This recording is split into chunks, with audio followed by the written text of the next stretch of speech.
El segmento anterior, tiene que ser un honor extraordinario recibir el llamado y al mismo tiempo cuando se ve la magnitud de la responsabilidad tiene que ser su dolorcito de cabeza, pero dejemos que lo diga nuestro invitado, el embajador de Estados Unidos ante la Organización de Estados Americanos, el señor Carlos Trujillo. Un placer tenerlo aquí. Muchas gracias, Pedro, por tenerme. Déjenos asomarnos primero un momentito a su espíritu cuando recibe la llamada y al mismo tiempo cuando ve lo que tiene enfrente. Bueno, fue la oportunidad más grande profesional que me han presentado en mi vida. Y la verdad fue un honor no solo servir a nuestro presidente, pero también a los Estados Unidos en esta capacidad. Y más con toda la dificultad que está sufriendo Latinoamérica y el hemisferio en este momento. Y ahora vamos a hablar ampliamente de eso. ¿Hubo algún instante en que dijo, la que me espera? No, la verdad, viendo los últimos 4 años de la administración anterior, fue una oportunidad muy grande que tuve que aceptar. Viendo los cambios que sucedieron bajo la administración anterior sobre Cuba, la manera que manejamos el tema de Venezuela, teníamos que hacer un cambio y lo estamos haciendo. Ahora hay un fenómeno muy interesante porque, por ejemplo, ahora usted es la máxima autoridad de la embajada estadounidense en la OEA. El secretario de Estado ha sido nombrado por el presidente Trump, pero en la estructura general diplomática, en quienes llevan muchos años dando vueltas, hay gente que no simpatiza mucho con lo que son los procesos que se trata de poner en marcha ahora y los frena. Sí, y es bien difícil. Tú sabes, el Departamento de Estado y la burocracia en general en el gobierno, no solo americano, pero en muchos de los diplomáticos, es un sistema bien difícil. La gente le gusta ir a paso por paso, que se tomen el tiempo, pero viendo la situación que están viviendo los nicaragüenses hoy en día, viendo la situación que están viviendo los venezolanos hoy en día, viendo la situación que están viviendo los cubanos hoy en día, es bien difícil ir a un paso bien liviano, como lo han hecho en el pasado. Si le parece, empezamos el recorrido por Venezuela. ¿Cómo le cayó la imagen de Maduro dándose un banquetazo en un lugar donde, por cierto, ya sabemos los precios y las circunstancias del chef, que además antes le gustó jugar a Fidel Castro? Bueno, es lo más triste que he visto en hace tiempo. Sabiendo la situación que está viviendo hoy en día Venezuela, que más de 2 millones de personas se han ido a la fuga, que madres no tienen leche para darle a sus hijos, que diabéticos no tienen insulina, que hay gente que no han comido, que comen una vez al día y a veces lo que comen es de un basurero. Y que esté Nicolás Maduro fumando un tabaco, comiéndose un filet mignon, celebrando con el comunista chef, le debe dar vergüenza. Y más que nada, el señor ese tiene un restaurante aquí en Brickell, que muchos de los que van a visitar y los que van a gastar dinero son cubanos, son venezolanos, son nicaragüenses, son personas que han oído a esos sistemas totalitarios, dictaduras, ahora están aquí en Miami. Le debe dar vergüenza y más que la comunidad tiene una responsabilidad hoy en día en Miami. Yo pienso que le va a bajar la clientela. No, le deben de cerrar el restaurante. Los viernes y los sábados por la noche, los cubanos y los venezolanos y los nicaragüenses le deben de protestar delante del restaurante sabiendo de lo que ellos están haciendo no es justo. ¿Cómo tú le vas a dar comida a un hombre que se lo ha robado todo, tomando en cuenta que en su pueblo hoy en día la gente no está comiendo? Cuénteme una cosa. Está pasando algo en la OEA que no ocurría hace muchos años. Hay un secretario general, por cierto, que es muy militante contra estos abusos espantosos.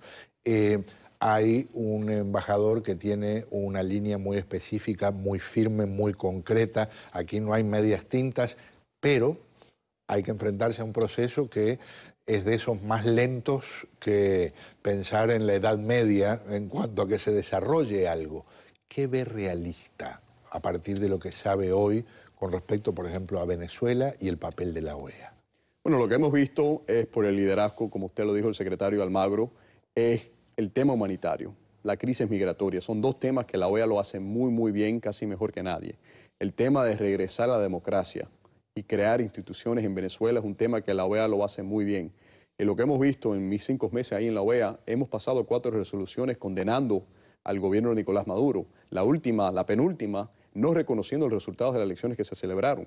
Eso es algo que en el tiempo de la OEA, y más en el tiempo de historia cercano, no se había celebrado. 20 países no reconocen las elecciones de mayo de Nicolás Maduro. Sabemos que el periodo se le vence ahora a fin de año. ¿Cuál va a ser la reacción de la región si no reconocemos los resultados de mayo? Se le vence el periodo y sabemos que no va a haber elecciones. Ahora no se puede reconocer el gobierno después de diciembre. Y en ese caso, ¿qué pasa desde el punto de vista de los hechos? Porque una cosa es escribir la declaración que ve que pueda hacerse en la práctica? Bueno, en la práctica, si no se le reconoce el gobierno en el exilio, hay muchas posibilidades que existen. Pero si el gobierno no se reconoce, los países tienen una obligación en la comunidad internacional y la ley internacional en manejar los temas diferentes. Pasé la Navidad de 1989 en una base militar estadounidense en Panamá, reportando cómo Manuel Antonio Noriega fue cercado, ahí lo acorralaron, se metió en la embajada del Vaticano.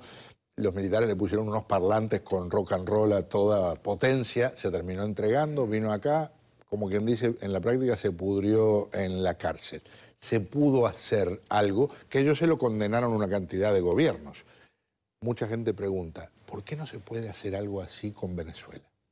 Bueno, hemos visto la reacción de Colombia sobre el tema migratorio, el tema humanitario que está sucediendo hoy en día en Venezuela, y hemos visto la reacción de muchos de los cancilleres que se reunieron la semana pasada en Ecuador abordando el tema migratorio, el tema humanitario.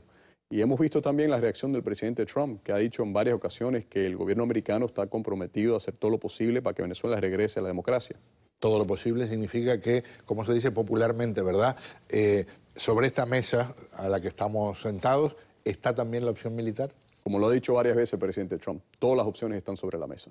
Pasemos al territorio de Cuba.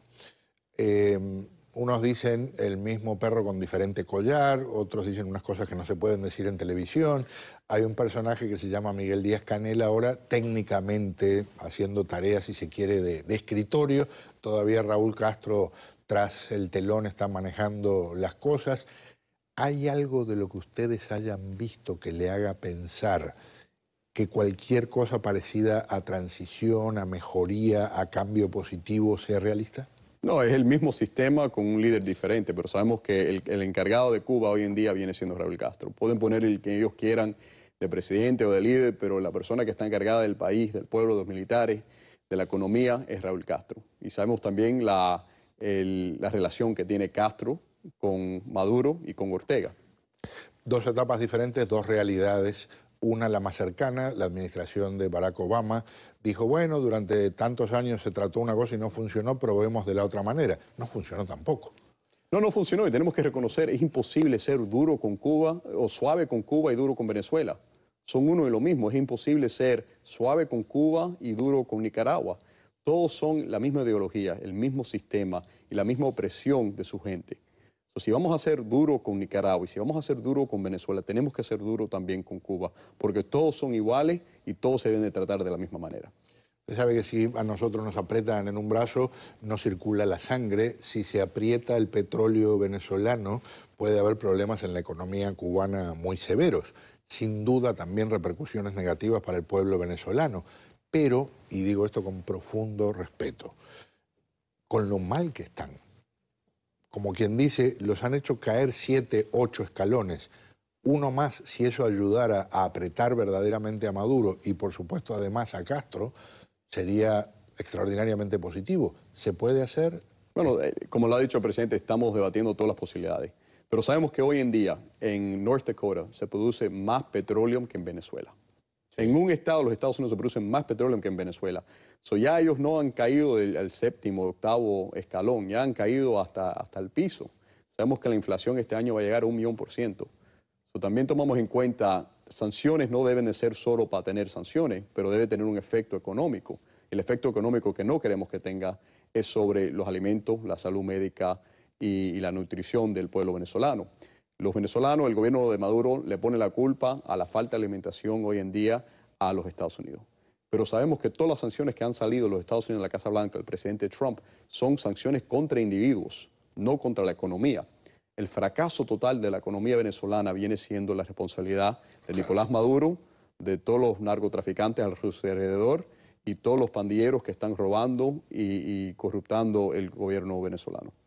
Hablemos un detalle específico de Cuba con Raúl Castro. Muchos consideran que no hay absolutamente ninguna duda que él por lo menos estaba al tanto. Muchos dicen que dio la orden de que dispararan contra estas avionetas desarmadas. Mataron a 4 personas inocentes que lo más que hacían era repartir volantes desde el aire cerca de La Habana con los hermanos al rescate. ¿Hay una posibilidad realista? Sé que ustedes están haciendo cosas de que se presente una acusación criminal. Nosotros vamos a celebrar una audiencia en la OEA ahora en octubre sobre ese tema. Y estamos invitando a la Comisión de Derechos Humanos. Esperemos que ese tema se aborde delante de la Corte Internacional Penal. Hay por un lado simbolismo, por otro lado lo práctico. Puede ser un símbolo extraordinariamente poderoso y me parece que eso solo ya sería muy, muy valioso. En términos prácticos, ¿qué le dice su, aunque sea corta experiencia como embajador, pero larga experiencia como integrante de la familia del exilio, de que pueda pasar algo contra Raúl Castro? Bueno, yo creo que la administración, como vimos hace un año aquí en la pequeña Habana, tiene un compromiso con Cuba. Saben lo difícil de la historia del exilio cubano, saben lo que está pasando el pueblo hoy en día en Cuba abajo la administración de Raúl Castro. Yo creo que vamos a ver lo que pasa en la audiencia en octubre, ante la OEA. Vamos a repasar todos los datos que van a presentar y vamos a pensar cuál sería el próximo paso. Sobre Nicaragua, están haciendo algo maravilloso, ¿no? Como ocurrió con Venezuela, están poniendo el pecho a las balas y los están matando francotiradores. Ahora eso aflojó un poquito, pero cientos de personas murieron. Me contó gente en Nicaragua que había una versión de que usted o gente muy cercana a usted había hecho saber, había transmitido una iniciativa del gobierno estadounidense de una forma de buscar una transición, de ofrecerle al régimen nicaragüense, oigan, si ustedes se evaporan de aquí y se abre un camino a la democracia, se puede buscar un camino para que ustedes se vayan a otro lugar y sigan su vida tal vez inmunes a algún tipo de persecución. ¿Hay algo de cierto? Bueno, los Estados Unidos, y yo tuve la oportunidad de ir a Nicaragua a reunirme con el señor Ortega. Le hemos hablado de la misma forma, que ellos tienen que regresar al diálogo con la Alianza Cívica, con la Iglesia, y que tienen que regresar a la democracia. Y eso es un compromiso que ellos le tienen que hacer al pueblo nicaragüense y a la comunidad internacional. Y de lo otro, porque alguna zanahoria hay que ofrecer cuando se aparece con el equivalente al garrote diplomático. Se le dijo algo, bueno, mire, ahí tiene una alternativa. Usted sale con unos cuantos millones y deja tranquilo al pueblo nicaragüense. Bueno, ellos tienen que regresar al diálogo, ellos tienen que regresar a la democracia y tenemos que cogerlo paso por paso. Cuénteme su sueño en términos de algo que diga, si logramos esto, en un plazo, no puedo hablar de semanas, meses, pero pronto, que usted considere esto nada más ya valió cualquier esfuerzo, cualquier sacrificio, cualquier cosa que estemos luchando por llevar a la práctica. Yo creo que lo más importante es que se celebre la democracia en todo el hemisferio occidental. Y si logramos que se celebre en todo el hemisferio, me retiro mañana, regreso a Miami con mi familia y me paso en el barco en Los Cayos.